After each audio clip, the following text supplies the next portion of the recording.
Hello and welcome back to Sovereign RPG. I am Sovereign and today we're back in Infinite Lagrange. Now phase 3 has just started on our server. It started a couple of days ago, but I've been super busy over the past couple of days. I haven't really been able to get on. So today we're going to be starting off, just going to the actual server, see what the differences are, see what regions you can start off in, see what the map differences are, if there's any new ships, etc. and anything else that might be going on in phase 3. So let's go and get started. Right, so I did log in earlier on just to have a look and I logged out before I actually picked a region, but it looks like it's actually just picked a region for me.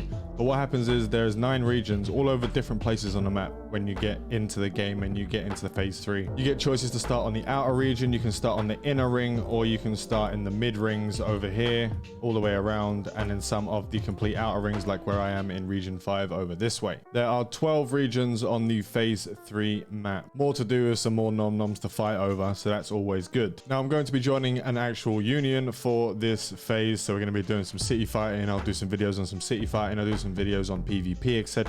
Might do a PvP live stream if there's a big battle going on, so make sure to look out for that if I do that. So let's take a look at some of the ships, if there's any new ships. But first we're going to take a look at the prize for the end of the actual partnership agreement, or the strategic partnership agreement. What's at the end of that? And we're just going to get another 1600 proxima. There's no ship at the end of that again, but that should be enough to buy some of your boxes. The Dawn financial plan is exactly the same: 600 in, 1000 in, 1500 out, 3200 out over 30 days. So if you're a little bit patient, this is actually a really good one to do if you allow the actual proxima to build up for you to be able to throw in the 1000 proxima and buy some of the crates that come out of the store right at the beginning. So we have our time limited tech file select enterprise, which increases the output of research points to 2 times as compared with the previous, and you get 10 of those at the beginning. Now let's see if what ships are available.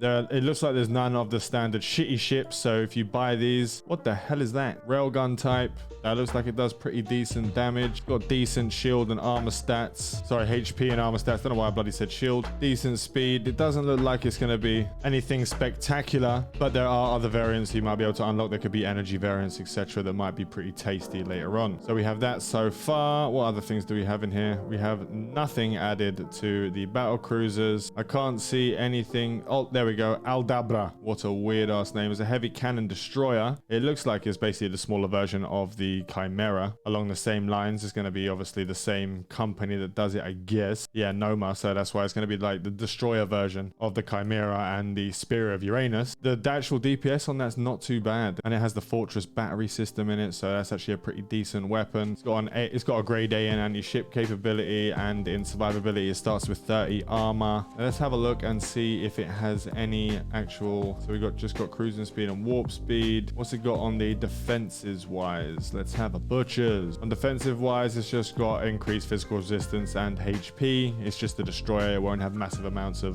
defenses, that sort of stuff, and it's only going to have a limited amount of slots. But it does have 6 slots for the Fortress battery system, so that could actually end up being quite decent if you 3 sets of cannon damage over here with 2 sets of weapon cooldown. Now you're going to want to go for obviously the cannon damage first. You'll end up with massive alpha damage that way, so if you level these guys up first as it is a cannon ship and then go for like the cooldowns afterwards, and if you fancy it, jump in there with like increased cannon hit rate, or if you do like hit rate against frigates and corvettes, depending on what you want to use it for, you can stick one of those 2 in there, so fighters and corvettes, or frigates and destroyers, or just hit rate in general. That one looks like it's going to be a pretty nice ship for those guys who want to do the smaller fleets like I do with my frigates and destroyers. See if I can find, there should be 3. I'm pretty sure there should be 3. So there's the Aldabra, the Connemara Chaos, and that's pretty much all I can see. So there seems to be only, unless there's another fighter added. I don't know, I don't really know much about fighters. Maybe it's the Mistral, but I'm pretty sure that was in there before. Maybe you can let me down below if there's one that I've missed in there. I've never really used the fighters, so I don't really know the names of them. I use the frigates, destroyers.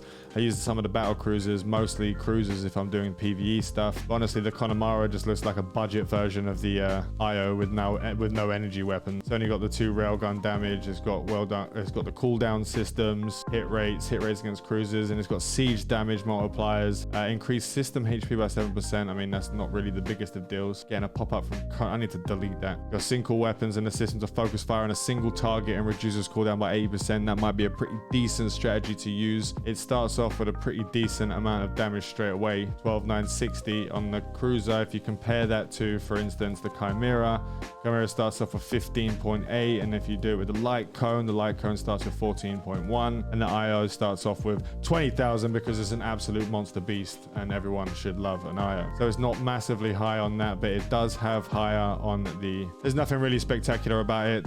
All the DPS on the, say, the light cone, for example, is a lot higher. The defenses are a lot higher on the Chimera. Obviously, as I said earlier, your siege damage and all that is much higher on... Everything is just higher on the other ships. It might be easier to get later on. Tell you what we're going to do. We're going to buy one of these boxes and see if we can get something tasty out of it. Let's have a look. Why have I got all these boxes randomly saved up? Let's have a look at this. See what it gets me. What do you reckon? Gonna get anything? Or are we gonna get absolutely bloody nothing? Which is probably the case. Let's have a look. What do we get? What do we get? Absolutely nothing. Of course you get absolutely nothing because I don't ever get anything in this bloody game. Let's just get that unlocked. Oh, Christ on a bike. Why does it always do this to me? Let's just stuck in the... We'll put it in the Carillion for now. I want to do some of the frigate battles and have more of the evasive fleet going on for the next one. It's got GPS coordinates showing you where I live right there. Guardian Support Destroyer, main version, blah, blah, blah. We got the 150.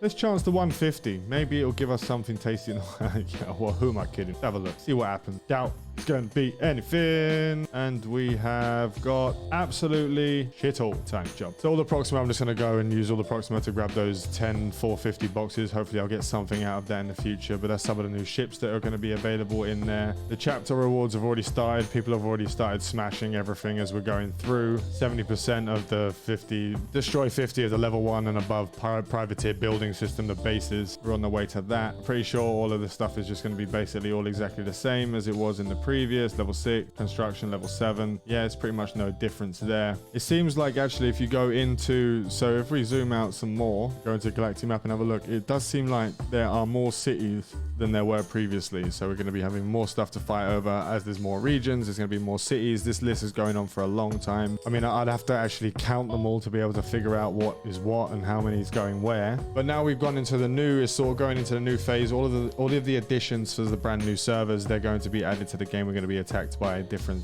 like the cities are going to have the outer bases that come in and attack you. We're going to have all the new additions that have come up in the previous updates to the brand new servers. So that's going to be nice for all of us over there. And that's basically all we have for the brand new phase 3. Just a couple of new ships. Nothing looks very good. Nothing looks completely overpowered, but some of those variants may be very well good if we can actually get them unlocked. We'll have to see with some of those guys in the Discord. They'll be start throwing up pictures of stuff. As soon as they unlock those things, people are putting some money into the game. I'm going to start building up now and hopefully be able to get on a level playing field. I'll join the Union and look forward to some PvP content. Look forward to maybe some PvP live streams if there's something big going on. And I'll do some more guides on what to do when you're starting out, etc, etc. Some updated stuff because there's a lot of new things on here. Some things have changed. So make sure to like and sub if you haven't already. Fly safe and avoid local chat scams.